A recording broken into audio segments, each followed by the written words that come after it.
అందరూ ఎవరు ఏ ఇదిలో ఉన్నా కూడా సార్, అదే ఇందాక నేను చెప్పాను. దై దేవాలయ నిర్మాణం అనేది మాత్రం అది దైవలిఖితం.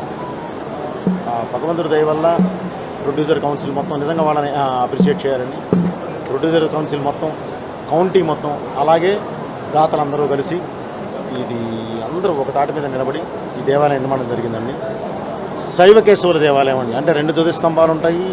శైవానికి సంబంధించిన ఫ్యామిలీ మొత్తం ఉంటుందండి, వైష్ణవానికి సంబంధించిన ఫ్యామిలీ మొత్తం ఉంటుంది.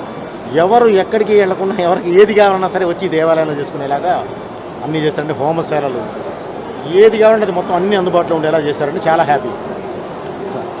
మనకి ఫిల్మ్ దైవ సన్నిధానం అనేది సినిమా వాళ్ళకి ఉంటూ వచ్చింది. దాన్ని మించి ఇప్పుడు ఇది కట్టడం ఎట్లా సార్? ఇక్కడ దేన్ని మించి కాదు సార్, ఏదైనా దైవాన్ని మించి, ఇంకా దాన్ని తర్వాత ఏదైనా సరే సార్. అక్కడ ప్రత్యేకత అక్కడదేనండి.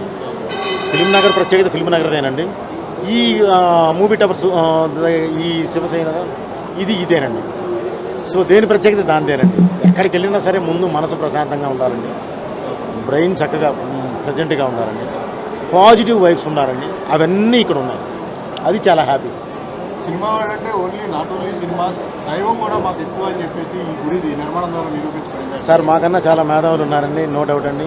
ఈరోజు మాకు యోగ్యత ఉంది అని అంటే, ఈ యోగం వచ్చింది అంటే దేవుడు ఆశీస్సులే, పెద్దల ఆశీర్వాదం, మీలాంటి శ్రేయభిలాషులు. సో కంపల్సరీ దేవుడి ఆశీర్వాదం అనేది ఇంత జరగదండి. మాకు ఇది కంపల్సరీ ఉంటుంది సార్. ఇది దైవ సన్నిధి సార్. మాట్లాడతాం తప్పకుండా, త్వరలోనే అనౌన్స్ చేస్తున్నామండి. ఎలక్షన్ ఇవన్నీ ఉన్నాయి కదా, చూసుకొని అనౌన్స్ చేద్దామని ఆగామండి. దైవభక్తి అంటే మీ ఫస్ట్ నుంచి ఎక్కువ సార్. ఆ కాన్సెప్ట్ సినిమాలు కూడా తీశారు.